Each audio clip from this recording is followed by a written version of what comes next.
ఈ దినపు దేవుని యొక్క మాట యోబు గ్రంథము 40వ అధ్యాయము 23వ వచనము.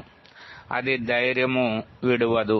ధైర్యము పరిశుద్ధ గ్రంథంలో వ్రాయబడిన మాట మనం గమనించినప్పుడు, నీతిమంతులు సింహము వలె ధైర్యముగా నుందురు అని వ్రాయబడి ఉంది. కాబట్టి దేవుడి యందు మనం ఎప్పుడైతే విశ్వాసం ఉంచుతామో, మన పాపముల నుంచి ఎప్పుడైతే విడుదల పొందుతామో, మనము ధైర్యవంతులముగా చేయబడతాం.